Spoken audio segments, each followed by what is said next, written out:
تريد أن تجادلني؟ دعنا نتجادل الآن. هل محمد يمثل المثل الأعلى للمسلمين أم لا؟ محمد نبي الإسلام، أنت ماذا تعتقد؟ هل قتل محمد يهود خيبر أم لا؟ قل لي لماذا التحريف؟ يجب أن يكون المسلمون صريحين مع أنفسهم ومع العالم. محمد المثل الأعلى للمسلمين قتل يهود خيبر، وقتل يهود بني قريظة وبني النضير، وقتل نساءهم وسبى، وقتل أطفالهم وسبى نساءهم. يعني هذا هو المثل الأعلى للمسلمين. أنت مشكلتك مع التاريخ وليس مشكلتك مع الحاضر إذن. أنا مشكلتي مع محمد ومع إله الإسلام. هذا النبي. The Quran commands, Allah said, any person who leaves Islam or encourages others to do so should be seized and slain. Allah told Muhammad that all those who opposed his message should be killed, or they should be nailed to a tree with their hands and legs should be cut off. The Quran teaches when you meet or fight those who disbelieve, strike at their necks till when you have killed and wounded many of them. You're supposed to kill the heretics if they don't believe in the Quran and Allah. The third surah, verse 105 and 106 says, in the great and final day of redemption, only white faces will be saved, all blackened faces will be condemned. This is what they teach, okay? They say, men, marry as many women as you like, 1, 2, 3, or 4. Under Islam, you can have up to 4 wives at a time, and if you want to have temporary marriages, you can get married for 15 minutes. That's pornography is what it is. أكدت وما زلت أؤكد أن مشكلتي ليست مع حركة حماس، ومشكلتي ليست مع المسلمين، مشكلتي مع إله الإسلام ومع نبي الإسلام. The face of Taliban justice. This is 19-year-old Bibi Aisha. Her own husband cut off her nose and ears. Forced into marriage at 16, she ran away from a life of abuse, but was caught.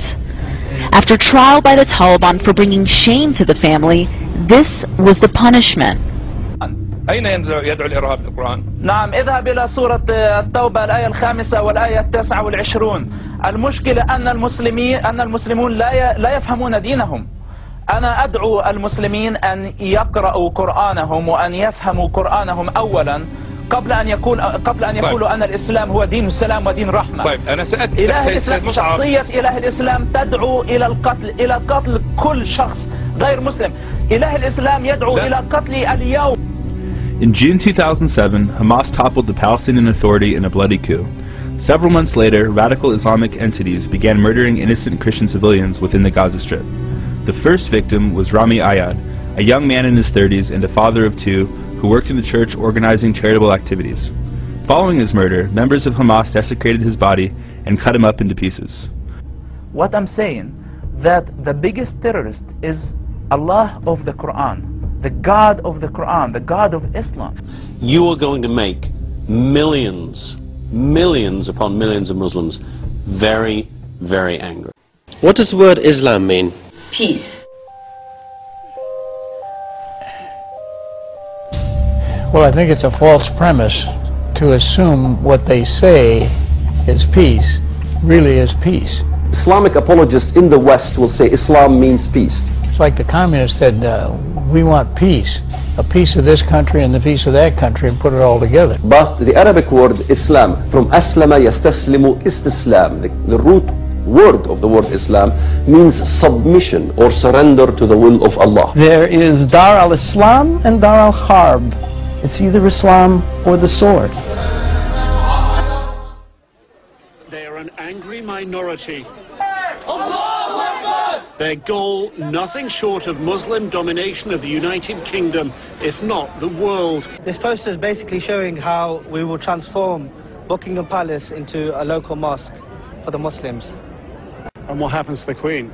Well, the Queen, she has a choice. She can either become Muslim or she can leave the country. A chaotic scene unfolds in Dearborn as demonstrators break through barricades and move toward controversial pastor Terry Jones. He was in town to preach against radical Islam and stand up for freedom of speech.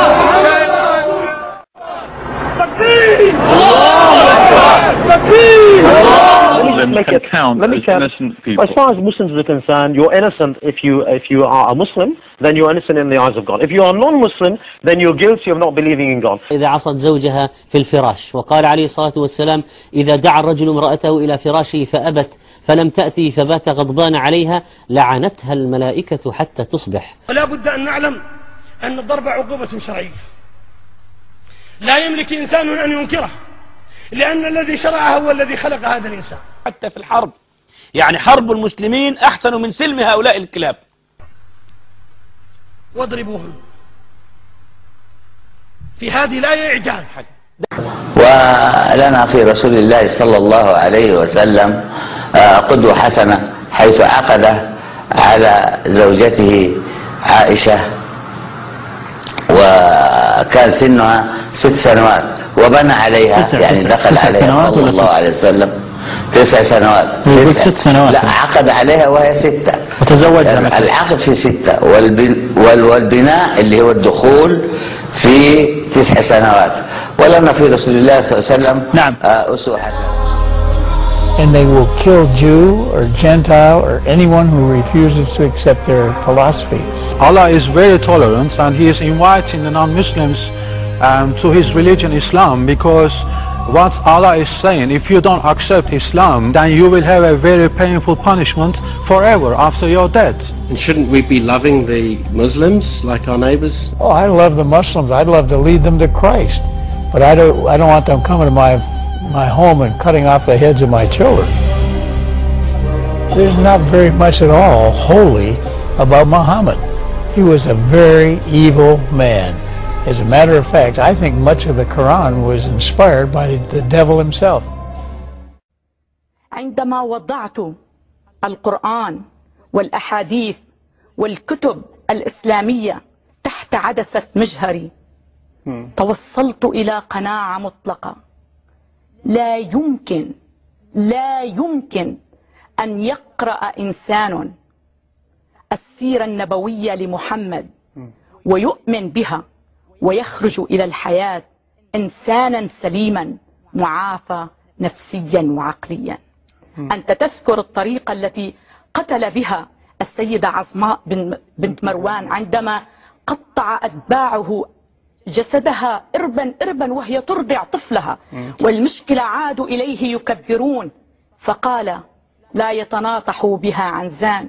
أنت تعرف أن الماعز تتناطح لأتفه الأسباب، ولكن عند محمد قتل امرأة مرضعة سبب أتفه من أن يتناطح به عنزان. هل هذا نبي من عند الله؟ Did Muhammad the prophet? He's not prophet. You know why? Not because he's not prophet regarding to the Bible, because he's a prophet without prophecy. Can you believe that? Like, Muhammad claims that he's a prophet, and he died before he told his people the prophecy. Ask. Prophecy conference, huh? Prophecy conference. And we're talking about prophecies, and we know what prophecy means. And we ask any Muslim, what's the prophecy of Muhammad? They will not have an answer. And by the way, they never thought of that. They just call him a prophet. A prophet without a miracle. You know what's his miracle? He flew on a donkey from Mecca to Jerusalem in the dark, during the night. And the donkey was the only witness.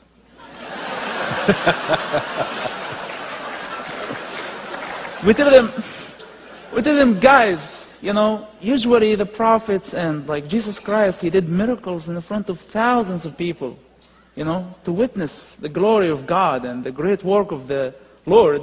But your prophet did the miracle, this great miracle of, like, imagine like a donkey taken off from LAX.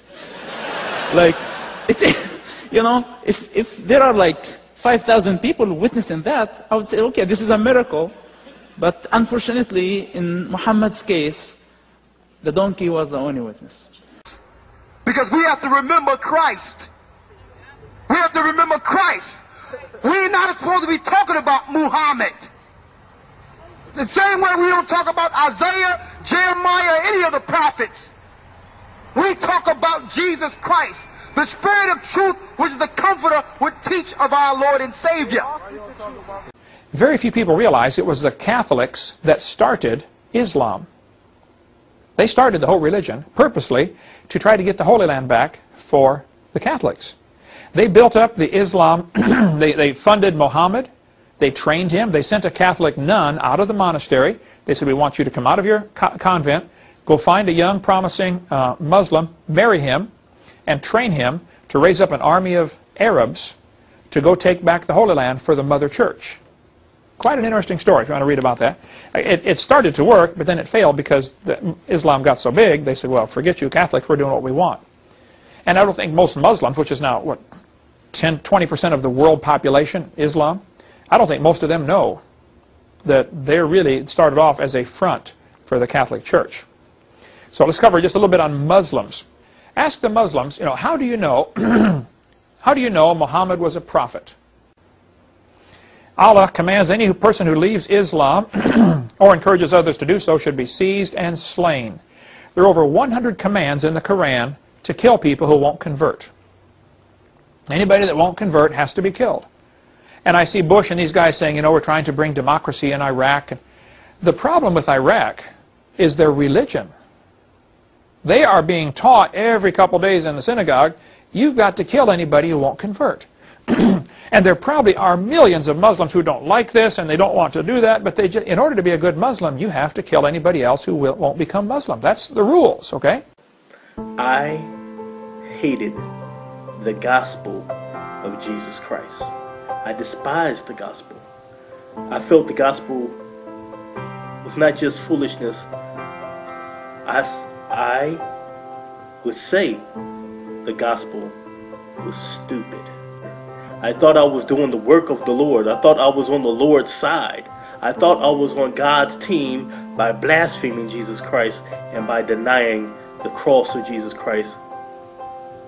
See, I used to pray as a Muslim 5 times a day. Hi, my name is Giselle Katri, and I am a former Muslim and a current Christian. It seems like everywhere we look or every place we hear, Islam is the fastest growing religion.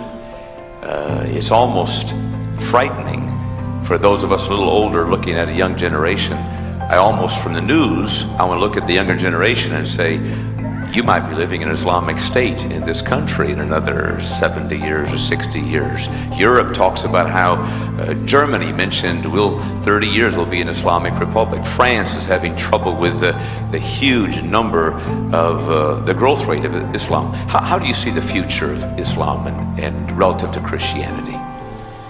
Yes, first of all, let me tell you that fear not. Fear not, brother. The devil looks and sounds strong sometimes, but I tell you, he's not. He's weak. And I know that you believe in this. I know that you believe in that, and we all believe in this. But I mean in the Islam as a religion. Yes, it's growing, big deal, but it's empty. It has nothing to offer humanity. And Islam maintained itself and protected itself for 1400 years and more by fear, intimidation, and isolation. And I tell you, this is over.